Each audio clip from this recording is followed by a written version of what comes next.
오늘 말씀은 골로새서 3장 1절에서 11절의 말씀입니다. 골로새서 3장 1절에서 11절 같이 읽겠습니다. 시작. 그러므로 너희가 그리스도와 함께 다시 살리심을 받았으면 위의 것을 찾으라. 거기는 그리스도께서 하나님 편에 앉아 계시느니라. 위의 것을 생각하고 땅의 것을 생각하지 말라. 이는 너희가 죽었고 너희 생명이 그리스도와 함께 하나님 안에 감추어졌습니다. 우리 생명이신 그리스도께서 나타나실 그때 너희도 그와 함께 영광 중에 나타나리라. 그러므로 땅에 있는 지체를 죽이라. 곧 음란과 부정과 사욕과 악한 정욕과 탐심이니 탐심은 우상 숭배니라. 이것들로 말미암아 하나님의 진노가 임하느니라. 너희도 전에 그 가운데 살 때에는 그 가운데서 행하였으나 이제는 너희가 이 모든 것을 벗어버리라. 곧 분한과 노여움과 악의와 비방과 너희 입에 부끄러운 말이라. 너희가 서로 거짓말을 하지 말라. 옛사람과 그 행위를 벗어버리고 새 사람을 입었으니 이는 자기를 창조하신 이의 형상을 따라 지식에까지 새롭게 하심을 입은 자니라. 거기에는 헬라인이나 유대인이나 할레파나 무할레파나 야만인이나 스구디아인이나 종이나 자유인이 차별이 있을 수 없나니 오직 그리스도는 만유시요 만유 안에 계시니라.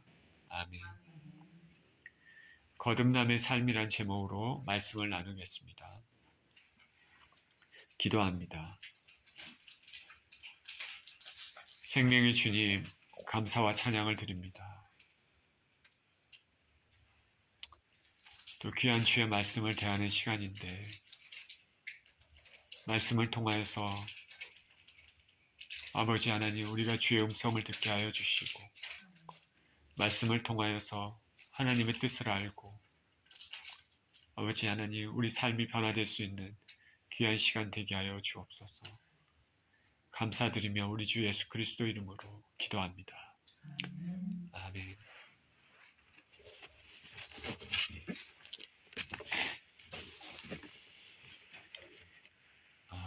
유대인의 관원 니고데모라는 사람이 있습니다. 산헤드린의 일원입니다.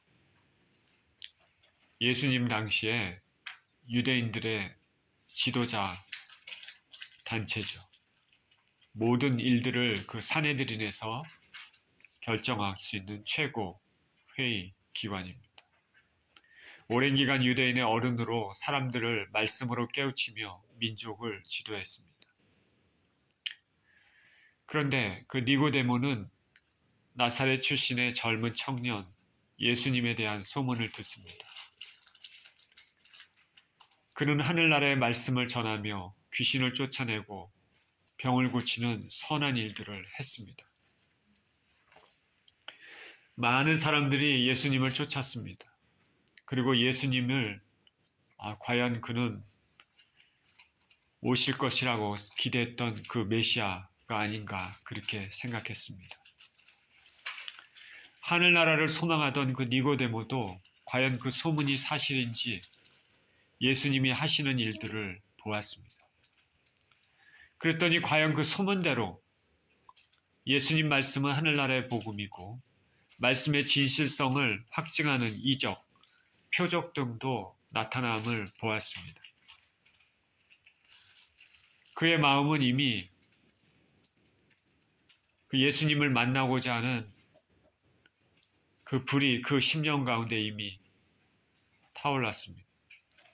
예수님을 만나 대화하고 싶었습니다. 그러나 동료 종교 지도자들은 예수님을 시기하고 경계심을 갖고 있었습니다. 그러나 그는 예수님을 만나고 싶었습니다. 그래서 사람의 이목과 불필요한 문제를 피하기 위해서 밤에 조용히 예수님께 찾아왔습니다. 그리고 예수님과의 만남을 통해 대화를 통해 그는 예수님이 진정 그 메시아이심을 확신하게 되었습니다. 예수님과의 만남을 통해서 그의 영혼은 완전히 새로운 사람으로 거듭났습니다. 이와 같이 예수님과의 만남은 굉장히 중요하고 그 예수님과의 그 임팩트 있는 그 만남을 통해서 사람의 영혼이 확 바뀌게 되는 것입니다. 니고데모의 그 이후의 행적에 대해서는 우리가 잘 알 수는 없지만 그는 분명히 예수님을 믿는 신앙으로 살았습니다. 동료 종교 지도자들이 예수님을 비난할 때도 예수님 편에서 옹호했습니다. 그리고 예수님이 십자가에 운명하신 이후에는 주위 사람들 이목 상관없이 장례용품을 가지고 와서 예수님의 장례를 도왔습니다. 유대인의 종교 지도자로 사람들의 이목도 있고 자신의 위치가 흔들릴 수 있음에도 불구하고 예수님에 대한 믿음은 믿음으로 그치지 않았습니다. 그리고 행동으로 직접 이어졌습니다. 그가 이렇게 할 수 있는 것은 예수님과의 만남을 통해서 예수님이 누구신지를 정확히 알고 그 인생이 거듭났기 때문에 그렇습니다. 거듭난 인생이 아니면 이런 행동을 할 수 없습니다. 우리의 신앙은 지식으로만 알아서는 안 됩니다. 행동으로 옮기지 않는 믿음은 죽은 믿음임을 알아야 됩니다. 그것은 실상 믿음이라고 할 수 없습니다. 그리스도인들의 신앙은 반드시 생활 속에 씨앗이 뿌려지고 자라나서 그 속에서 열매를 맺어야 됩니다. 성경을 아는 지식, 많이 듣는 지식, 거기서 멈추면 안 되고 반드시 생활 속에 적용하고 실천하며 그래서 성장해야 됩니다. 오늘 본문은 바울이 골로새 교회에 보낸 편지입니다. 골로새서는 로마서나 에베소서처럼 먼저 교리에 관한 면을 서술합니다. 그 다음에는 그것에 입각해서 우리가 그리스도인이라면 어떻게 살아야 되는지 생활 전반에 걸친 도덕적인, 실천적인 말씀을 줍니다. 우리 신앙은 반드시 실천과 연결이 되어야 됩니다. 1절에 이렇게 시작합니다. 그러므로 너희가 그리스도와 함께 다시 살리심을 받았으면 위의 것을 찾으라. 거기는 그리스도께서 하나님 우편에 앉아 계시느니라. 위의 것을 생각하고 땅의 것을 생각하지 말라. 이는 너희가 죽었고 너희 생명이 그리스도와 함께 하나님 안에 감추어졌습니다. 우리 생명이신 그리스도께서 나타나실 그때 너희도 그와 함께 영광 중에 나타나리라. 사도 바울은 너희가 그리스도와 함께 다시 살리심을 받았으면 위의 것을 찾으라 말합니다. 그리스도와 함께 다시 살리심을 받았다. 무슨 말입니까? 중생의 의미죠. 거듭남, born again입니다. 예수 그리스도를 진정으로 믿음으로 성령의 거룩하심의 체험을 한 사람입니다. 예수 그리스도의 핏부림을 받은 사람입니다. 이 사람은 다시 살았습니다. 이전에는 예수님 없이 삶의 목적 없이 방황하며 살다가 이제 인생의 참 의미를 알게 되었습니다. 죽을 길로 걸어가던 사람이 이제는 살 길로 걸어간 사람이 되는 것입니다. 우리는 흔히 사람이 어떤 큰 사건, 어떤 큰 계기를 통해서 나는 다시 살았습니다 라고 고백하는 것을 종종 듣습니다. 나는 이 사건으로 인해, 이 일로 인해 다시 살았습니다. 이전의 내가 아닙니다. 예수 그리스도 안에서 중생했다는 것이 이런 의미를 가지고 있는 것이죠. 우리가 이 땅에서 한 인생, 예를 들면 저 유언을 하는 인생이 살펴볼 때 그 인생은 중생 전의 인생과 중생 후의 거듭남의 전의 인생과 거듭난 후의 인생으로 나눌 수 있다고 할 수 있겠습니다. 중생 전에는 마귀의 지배 아래 영원한 멸망의 길로 걸어가고 있었지만은 중생 후에는 예수님의 인도 아래, 예수님의 간섭과 보호 아래 영원한 복락의 길로 걸어가는 인생이 됩니다. 중생 이후의 삶이 좁은 길을 걸어야 하는 삶이고 불편하고 대가를 치르는 삶이지만은 그 끝은 영원한 축복의 삶이 기다리고 있습니다. 교회 다닌다고 중생한 사람이라고 우리는 말할 수 없습니다. 하나님의 말씀을 많이 안다고 중생한 사람이라고도 말할 수 없습니다.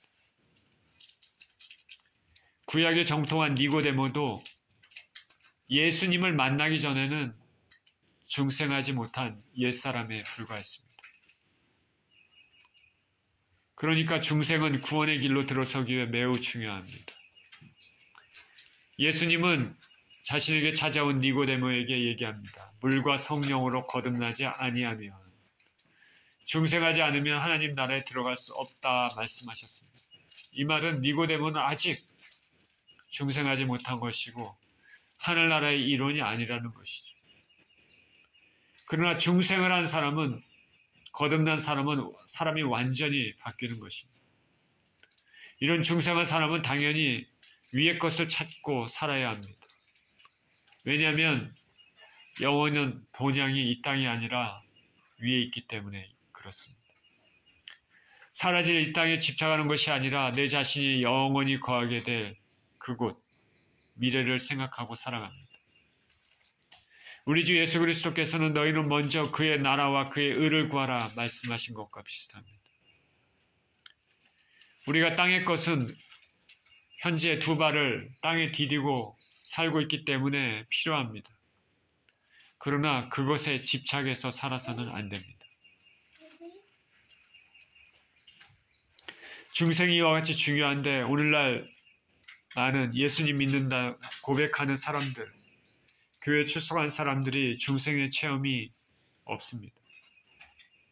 왜냐하면 여전히 자연스럽게 죄를 짓고 삽니다. 진정 중생한 사람은, 진짜로 거듭난 사람들은 그렇게 살지 않습니다. 죄에 대해 저항하고 죄에 대해 슬퍼하고 하나님을 두려워하고 성결한 삶을 삽니다. 땅의 것이 아니라 하늘의 것을 바라보고 삽니다. 때때로 죄를 짓습니다. 연약하기 때문에. 그러나 그 지은 죄에 대해서 슬퍼하고 회개합니다. 그리고 죄를 안 지려고 애씁니다. 그리고 하나님의 자비를 간구하며 삽니다. 이 중생한 사람의 모습이죠. 거듭난 사람의 모습입니다. 그런데 그게 아니라 죄에 대해 둔감하고 자연스럽게 죄를 짓고 양심의 가책도 없고 자기의 육체 소욕대로 계속 살면 입술로는 예수님 사랑합니다 고백하고 교회 출석해도 그 사람은 중생한 사람이 아닙니다. 중생한 사람은 절대로 그렇게 살 수 없습니다. 그러니 오늘날 교회에 누가 그렇게 사는 사람들이 있다면 중생한 사람이 아니죠. 하늘나라의 일원이 아닙니다. 모태신앙이라는 말이 있습니다. 어머니 뱃속에서 믿음의 어머니를 통해 성령 체험을 하기도 하지만 예수님 모르고 사는 사람들이 있습니다. 중생의 경험이 없다가 어느 순간 하나님 섭리에 따라 어떤 계기에 따라 삶의 큰 충격이나 고난 같은 것을 통해서 중생의 체험을 합니다. 그럼 삶이 확 바뀝니다. 완전히 새 사람 됩니다. 생각하는 것, 행동하는 것, 가치관이 완전히 바뀝니다. 인생에는 이런 체험이 필요합니다. 하나님이 진정 택하신 사람들은 하나님께서 어떠한 방법을 통해서든 주님 앞으로 돌아오게끔 그 삶을 오케스트레이트 하십니다. 이것은 그 사람에게 복이 되는 거죠. 고통과 괴로움과 어려움이 있을지라도 그 큰 충격을 통하여서 결국 우리 주 예수 그리스도만 바라보고 사는 인생이 되는 것입니다. 여러분은 거듭난 인생이십니까? 그래서 하늘의 것을 바라보고 살고 계십니까? 사도 바울은 이런 중생한 사람들은 이미 옛사람이 죽었고 그의 새 생명이 그리스도 안에 하나님 안에 감춰졌다 말합니다. 이는 너희가 죽었고 너희 생명이 그리스도와 함께 하나님 안에 감추어졌습니다. 죽었다는 것은 무엇입니까? 옛사람이 죽은 것이죠. 죄에 대해서 죽었고 율법에 대해서 죽었고 세상에 대해서 죽었고 땅에 대한 것에 애착을 하는 삶에서 죽은 것입니다. 그의 생명이 새 생명이 그리스도와 함께 하나님 안에 감춰졌다는 것은 부활에 대한 얘기를 하고 있습니다. 예수 그리스도께서 죽음에서 부활하신 것은 우리도 죽음에서 부활한다는 의미입니다. 죽음에서 부활하신 예수님을 믿음으로 우리도 그 믿음을 통해서 예수님과 같이 부활에 동참합니다. 이 사실은 하나님 안에 감춰져 있습니다. 거듭난 성도의 새 생명의 본체. 우리는 아직 그 부활의 몸을 입지 않았지만 그것은 영적인 것입니다. 본질상. 그래서 세상 사람들은 모르고 아직 그날이 오지 않았기 때문에 감춰져 있습니다. 그러나 그날은 반드시 올 것입니다. 성경은 예수님이 이 땅에 다시 오실 때 모든 진정으로 믿는 자들, 이미 죽은 신자들과 살아있는 신자들 모두에게 부활의 영광스러운 몸이 새로 입혀질 것입니다. 우리 생명이신 그리스도께서 나타나실 그때 너희도 그와 함께 영광 중에 나타나리라. 예수님께서 나타나실 때 우리가 부활의 몸을 입게 될 텐데 얼마나 아름답고 멋진 몸이 될까. 5절입니다. 그러므로 땅에 있는 지체를 죽이라. 곧 음란과 부정과 사욕과 악한 정욕과 탐심이니 탐심은 우상 숭배니라. 이것들로 말미암아 하나님의 진노가 임하느니라.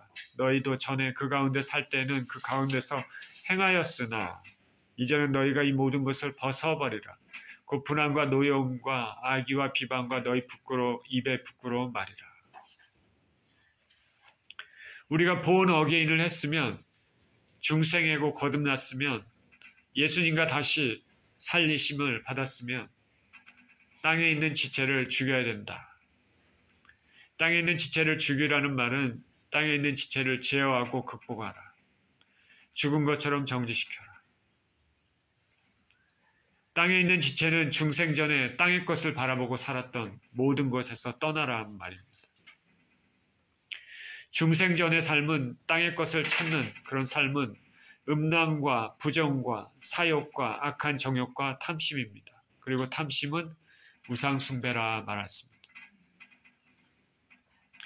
여기서 말하는 것을 크게 두 가지로 구분하면은 성적인 죄입니다. 그리고 또 하나는 탐심, 즉 우상숭배. 본 어게인 하기 전에 옛사람의 성품입니다. 먼저 중생전의 삶은 음란이다. 오늘날 현대사회의 풍조를 말한다면 음란을 빼놓을 수 없습니다. 여기저기 음란의 냄새가 얼마나 많은지 모릅니다. 이 미국의 음란이 얼마나 심합니까? 온통 인간의 성적 욕구를 자극하는 것들로 넘쳐나고 사람들은 그것들을 탐닉하고 있습니다. 그리고 이제는 동성애가 죄라는 것을 공공연히 반대하는 사회가 되었습니다. 심지어 신학교, 교회까지 동성애를 옹호하는 생각들이 침투해 있습니다. 그리고 미국 정부는 동성애 지지 정책을 펴기도 합니다. 이런 영향을 고스란히 받는 미국 내 한인 사회도 마찬가지입니다. 여기저기 불륜 소식들이 교회 내에서도 쉽게 듣습니다. 이런 경향은 그래도 미국보다는 보수적이라고 생각하는 우리 고국인 한국에서도 이제는 유행처럼 퍼져 있습니다. 제가 17년인지 18년인지 한국을 떠나올 때 그렇게 많이 느끼지 못했는데 지금은 성적 타락이 굉장히 심하다고 합니다. 한국 뉴스를 접할 때마다 감정을 자극하는 성적 범죄가 자주 주요 뉴스란에 올라와 있는 것을 알 수 있습니다. 그만큼 사람들이 그런 것에 관심이 많으니까 그런 호기심을 자극하는 뉴스를 올릴 것입니다. 그만큼 그런 범죄가 자주 일어나는 것이죠. 말세의 징조입니다. 성경에서는 많은 경우 하나님의 심판이 있기 전에 죄의 시초가 보통 성적인 타락에서 시작됩니다.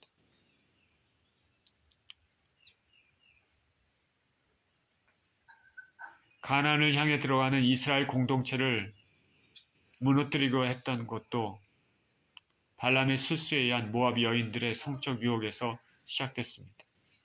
소돔과 고모라가 멸망한 것도 성적 타락입니다. 북이스라엘과 남유다가 멸망한 것도 모두 우상 숭배 때문인데 그 우상 숭배 이면에는 성적인 타락도 존재합니다. 하나님께서는 항상 우상 숭배를 정숙하지 못한 것과 연관해서 말씀하시곤 했습니다. 저희 부부와 종종 만나는 전도사님 부부가 사역하는 공동체에서는 요즘 동성애 지지 문제로 시끄럽습니다. 기독교 공동체로 경건한 모습으로 시작돼서 수십 년이 지났지만은 이제는 그 구성원들이 조금씩 바뀌면서 동성애를 받아들여야 합니다 하는 사람들이 반이 된다고 합니다. 타락한 세상, 말세로 가는 세상임을 입증합니다. 사단은 교묘한 인본주의를 포장으로 인간의 권리, 자유의지를 증진시킨다는 명목으로 세상을 타락시키고 있습니다. 땅에 있는 지체는 음란을 사모합니다. 자, 땅에 있는 또 다른 지체는 부정이라 했습니다. impurity, 깨끗하지 못한 것이죠. 심령이 깨끗하지 못합니다.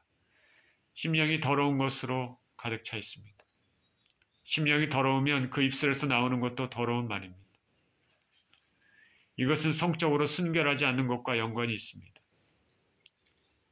우리의 심령은 깨끗해야 하고 더불어 우리 입술도 거룩해야 할 것입니다.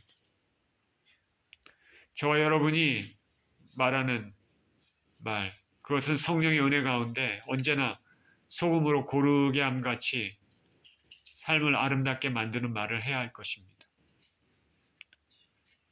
말하는 것은 굉장히 중요합니다. 우리 삶에 연습을 해야 됩니다.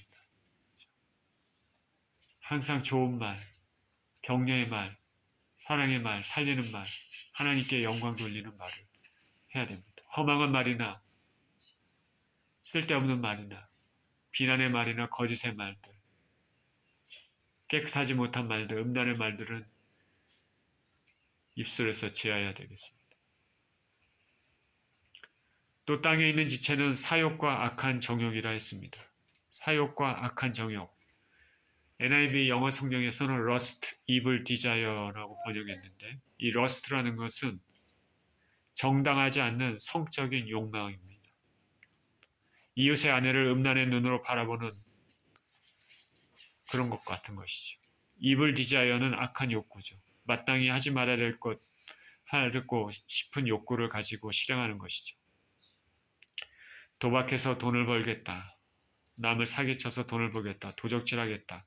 남을 속여서 자신의 이익을 취하겠다. 성적인 폭력을 행해서 자신의 욕구를 채우겠다. 다 evil desire, 악한 욕구입니다.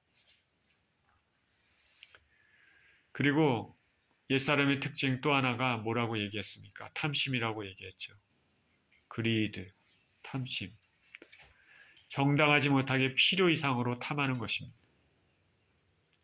이 탐심은 하나님의 뜻을 이루기보다는 하나님의 뜻에 반하는 자신의 욕심을 추구하는 것이기 때문에 자신을 경배하는 것과 같습니다. 역사상 잔인한 독재자들, 정치자들, 폭군들, 탐심이 가득 찼습니다. 그렇기 때문에 탐심은 우상숭배 같습니다. 우상숭배입니다. 우리가 삶을 살면서 탐심이 가득한 사람 종종 봅니다. 그 얼굴에 욕심이 가득 차 있습니다. 무엇인가 추구하고 어떤 것을 위해서 목표를 정해서 열심히 살아가면 누가 비난하겠습니까? 근데 그 추구하는 것이 온전치 못한 것이고 남에게 피해를 주고 그리고 또 필요 이상으로 무제한 추구한다면 그것 탐심이 되죠. 절제하지 못하는 것. 그리고 이 땅에 없어질 것에 필요 이상으로 신경을 쓰는 것도 탐심입니다. 탐심은 사람들로 하여금 하나님을 떠나게 합니다. 탐심의 소유자들은 세상 것들의 애착에서 그것을 추구하기에 전심전력합니다. 당연히 하나님을 떠납니다. 탐심의 대표적인 것이 돈이죠. 돈에는 큰 자나 작은 자나 다 쉽게 넘어갑니다. 믿는 자나 믿지 않는 자도 다 넘어갑니다. 가난한 자, 부자 가리지 않습니다. 가난한 자라고 탐심이 없다, 그거 아니죠. 부자만 탐심이 있냐, 그거 아닙니다. 돈을 만몬이라고 했습니다. 그래서 돈 안에 신이 있다는 것이죠. 돈을 추구하는 사람들은 우상 숭배하는 사람들입니다. 돈은 이 세상에서 살아가는데 필수 불가결한 것입니다. 필요합니다. 그러나 필요 이상으로 추구하는 것은 반드시 하나님 심판을 받습니다. 이 땅에서 재물이 많으면 마음이 넉넉하고 편할지 모르겠습니다. 그러나 그만큼 하나님으로부터 멀어질 가능성이 있다는 것을 알아야 됩니다. 돈을 많이 이미 모았거나 모으려고 욕심을 잔뜩 부리는 것은 그만큼 자신의 영혼에 위험 신호가 켜져 있다는 것을 알아야 됩니다. 하나님은 공평하십니다. 공정하십니다. 많이 가진 자에게 많은 것을 요구한다. 많이 가졌습니까? 하나님은 많은 것을 요구하십니다. 책임 있는 것입니다. 돈으로 대표되는 탐심이 우상숭배죠. 하나님께서 가장 싫어하는 죄입니다. 우상숭배하면서 영원히 살아남을 수 있을까? 이것들로 말미암아 하나님의 진노가 임하느니라. 우리도 이전 옛사람, 중생전의 모습에서는 그렇게 살았을지라도 이제 예수님을 진정으로 믿음으로 새 사람 되었으면 이 모든 것에서 멀리해야 됩니다.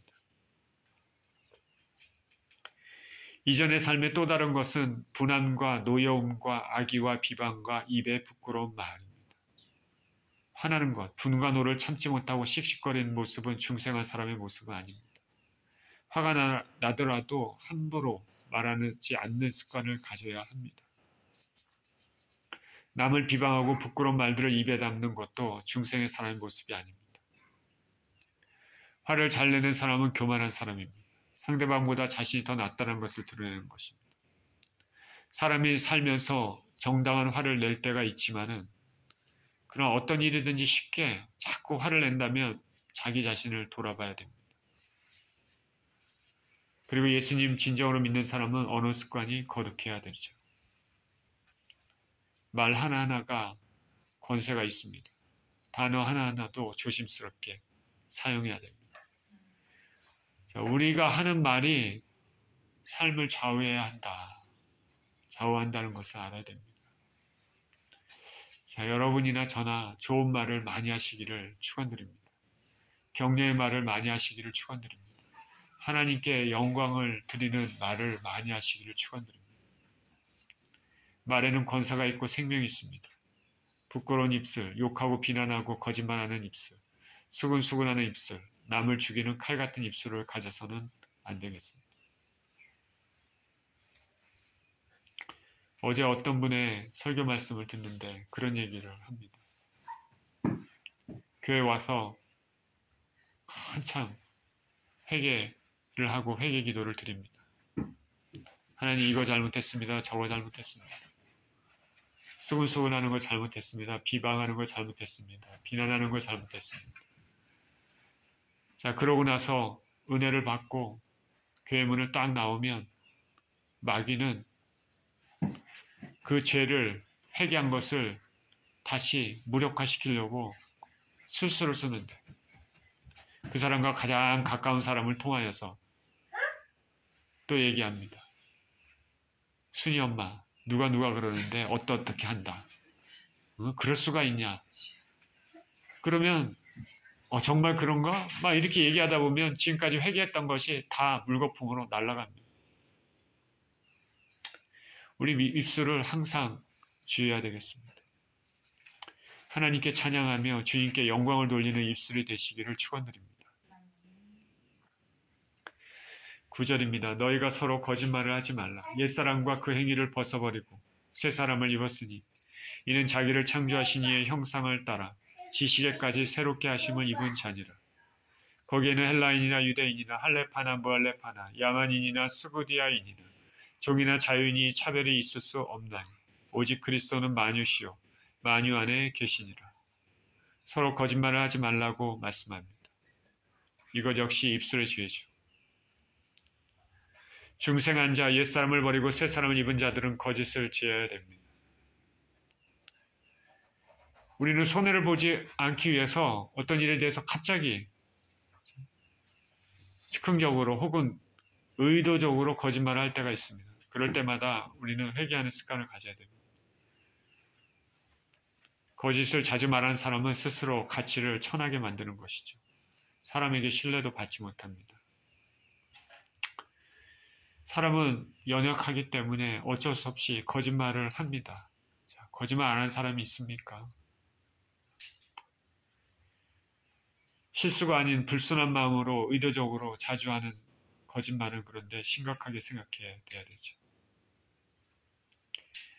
저와 여러분은 거짓의 사람입니까? 거짓의 사람이 되면 안 되겠습니다. 성경에는 거짓말하는 자들은 하늘나라를 유업으로 받지 못한다. 요한계시록 22장 14절 15절에 이렇게 얘기합니다.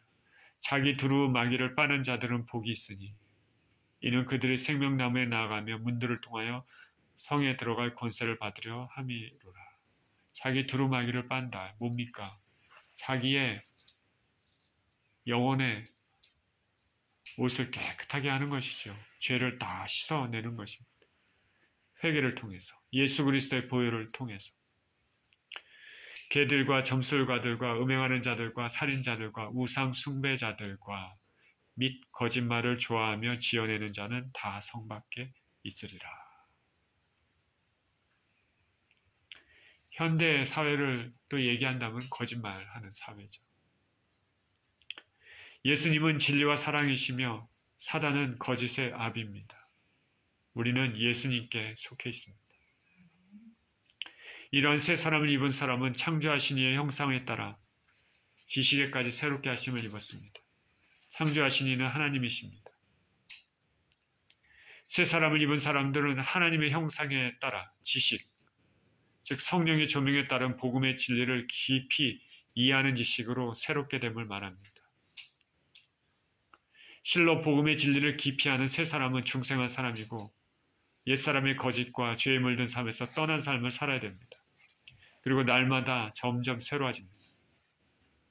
성령의 은혜에 따라 하루하루 하나님을 알아가는 지식, 복음의 진리를 알아가는 지식이 깊어지고 넓어집니다. 자, 저와 여러분 삶에 오늘, 내일, 모레 이렇게 지나가면서 하나님을 아는 지식, 복음을, 진리를 알아가는 지식이 깊어져야 됩니다. 이것은 지식적, 문자적으로, 이성적으로 아는 것이 아니라 믿음으로 살면서 하나님과의 관계를 통해서 하나님에 대해서, 하나님에 관해서 아는 것이 아니라 하나님 자체를 아는 그런 지식이 점점 깊어지는 것이죠.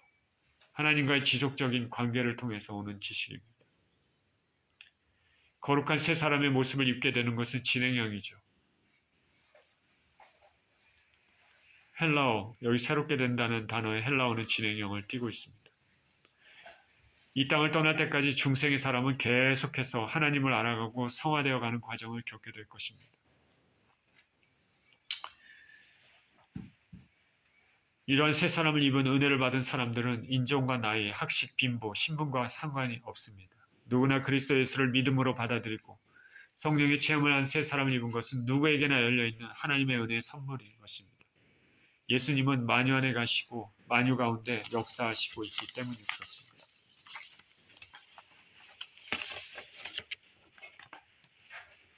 오늘 말씀은 예수님을 믿는 사람들이 반드시 체험해야 할 중생의 삶에 대해서 이야기하고 있습니다.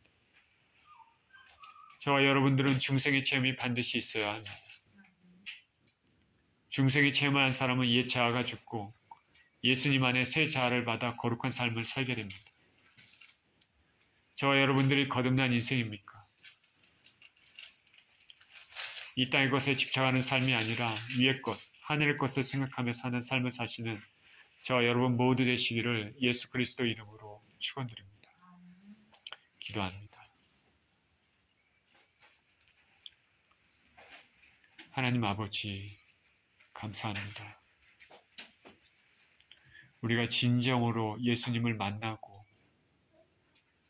믿었다면 거듭남의 체험이 있을 것이고 그것을 통해서 우리 옛사람은 죽고 하늘의 것을 바라보는 새 사람이 되었습니다.